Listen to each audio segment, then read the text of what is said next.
when we come to see the teddy bear here to play. If you don't come play with us, then we will kill you.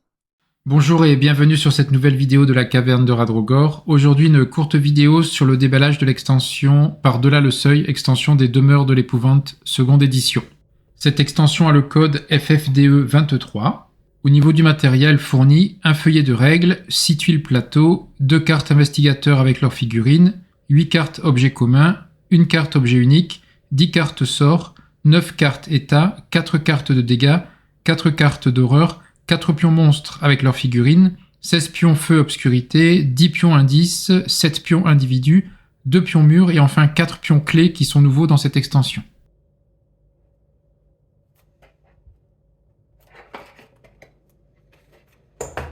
Donc c'est parti pour le déballage. Donc j'enlève simplement le film plastique. Ensuite bien sûr c'est une boîte en carton. Donc je l'ouvre au-dessus. Vous voyez pas trop de choses, hein, c'est assez light. Alors ici les figurines.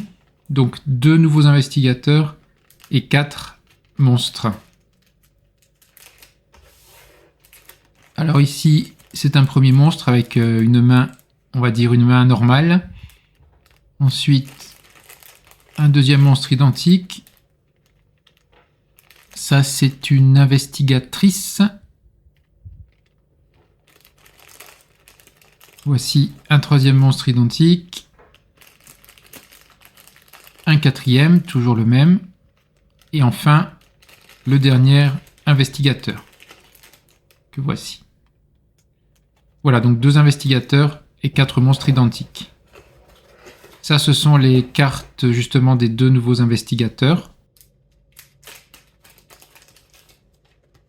Le premier, l'homme à tout faire, Wilson Richards, et la deuxième, une chamane, Akashi Onaile, avec bien sûr leurs propres caractéristiques comme tous les investigateurs. Ensuite, ce lot de cartes.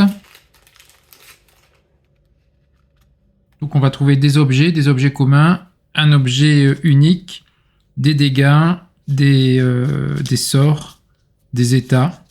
Donc ce qu'on retrouve dans le jeu, dans la boîte principale, mais avec quelques nouveautés bien sûr.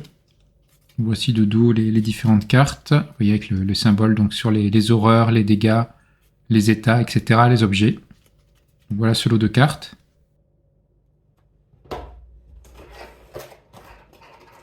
Ensuite ici ce sont les 4 socles pour les 4 monstres, hein, comme dans la boîte de base. Donc on colle les monstres dessus et puis ensuite on glisse leurs cartes de caractéristiques de monstres. La notice, puis 3 feuilles cartonnées double face avec des jetons que l'on connaît, les jetons d'investigation, les jetons de recherche en fait. Il y a aussi pas mal de jetons de feu. Et puis donc les 4 paquets de monstres, enfin les 4 cartes de monstres. Et donc ici la notice, petite notice, une simple feuille recto verso qui nous résume l'histoire de l'extension, par-delà le seuil, résumé de l'extension, utilisation de cette extension. Ah, ça c'est sympa, une icône d'extension. Toutes les cartes liées à cette extension auront ce symbole-là, cette espèce de main géante, la monstrueuse. Ça c'est sympa, ça permettra de ranger les cartes en fonction de l'extension. Donc j'imagine toutes les extensions auront ce système, donc ça c'est vraiment bien pensé. Toutes les cartes sont associées à ce symbole d'extension. Et voilà, ici, règles supplémentaires, il est possible de déplacer certaines tuiles et des pions clés qui sont donc des nouveaux pions en forme de clés, hein, pour des objets spécifiques dans le scénario ou les scénarios de cette extension. Alors en parlant de ces scénarios, justement, dans l'application associée au jeu, vous avez avec cette extension droit à 2 scénarios.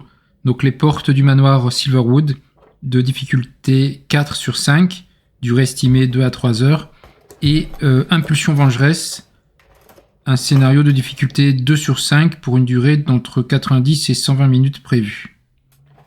Donc cette extension, au-delà du matériel supplémentaire, vous donne donc deux scénarios originaux supplémentaires dans l'application. Donc si on fait les calculs, on a à peu près 2 scénarios pour une durée de jeu d'au moins 5 heures. La boîte doit coûter à peu près 30 €, donc on est sur du 6 € de l'heure si on ramène ça au tarif, au rapport temps de jeu tarif. Ça peut paraître cher et c'est néanmoins correct si on compare à d'autres jeux. Je pense par exemple à Unlock. Vous achetez une boîte Unlock, c'est à 30 € et quelques pour 3 histoires d'1 heure chacune à peu près. Donc 3 heures pour 30 €, donc 10 € de l'heure sans matériel si ce n'est l'application. Là, vous avez du matériel qui sera réutilisable dans d'autres scénarios, voire des scénarios personnalisés avec des figurines. Donc 6 € de l'heure finalement. Je pense que le rapport prix-temps de jeu est correct. J'en ai terminé avec ce déballage rapide de l'extension Par-delà le seuil des demeures de l'épouvante seconde édition. Donc il vous donne 4 exemplaires d'un nouveau monstre, 2 nouveaux investigateurs, des nouvelles cartes de lieux, des nouvelles cartes d'objets et autres dégâts et horreurs. Et donc qui vous donne accès à 2 scénarios dans l'application. J'ai hâte évidemment de jouer à ces scénarios de ce superbe jeu d'ambiance Lovecraftienne. Et donc en attendant, je vous dis à bientôt sur la chaîne de Radrogor. Merci de m'avoir suivi.